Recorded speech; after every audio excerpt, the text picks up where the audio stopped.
Okay, today I want to show you a 100-year-old wooden phone. I guess it would be like the top box on a wall phone where they came with separate box at the top.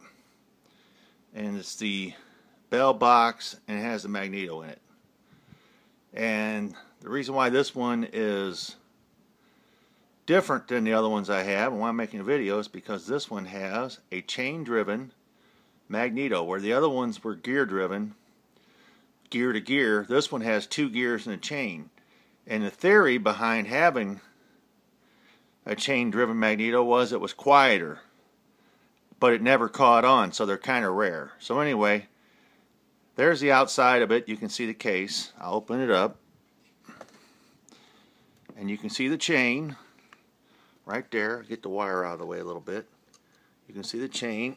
I'll tilt it up a little. You can see the chain right there going down. Okay. And what's cool about this one is it has a button on the side, and the bell circuit does not come into play until you push that button in. Now that little slot down there at the bottom, that's where the hook switch would go and the receiver would hang. It didn't come with that.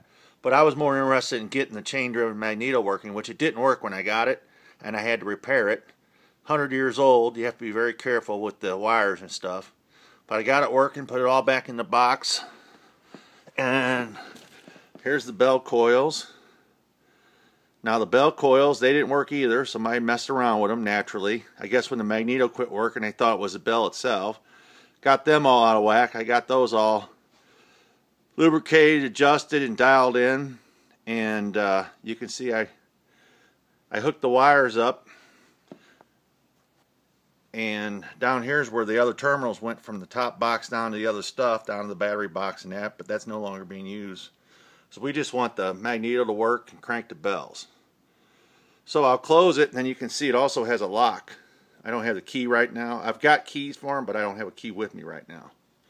So there's the lock, and I had to repair the side. There's a slot cut in the wood itself, and then when you turn that lock, that flat portion right here goes into that slot. Well, somebody didn't have the key, kids or somebody probably at one point, pried it open and tore the wood loose so it wouldn't lock. So when I got it, they had driven tacks, old tacks, through the edge of the door.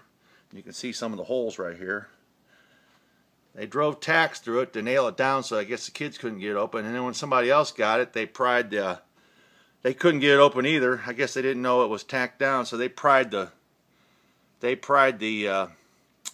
hinges off and stripped, ripped the wood out of them. So I repaired that, got the hinges back on, and now I'll close it back up, and then we will crank it.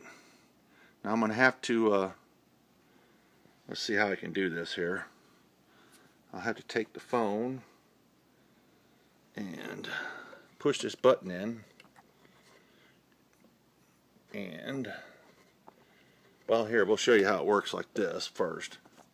Okay, there's the Magneto turning. You can see the chain. The top gear is the chain. It doesn't touch the bottom gear. The chain goes down. Then over here you can see the mechanism where the push button pushes that over. And I want to show you that the bell actually rings, so try and figure out how to make this phone stay where I want it. Get a box here.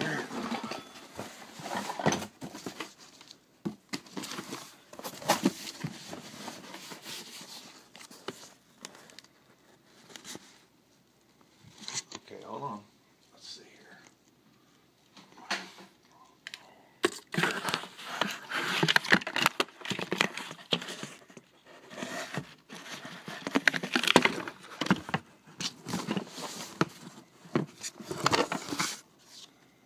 Okay, we'll move it over here, and you can see it. That's pretty good right there. I'll push the button. First we'll crank it, and then I'll push the button. Button off. Still cranking, nothing. Button on, bells ring. So that's 100 years old. I'm pretty sure that the Magneto is pre-1900.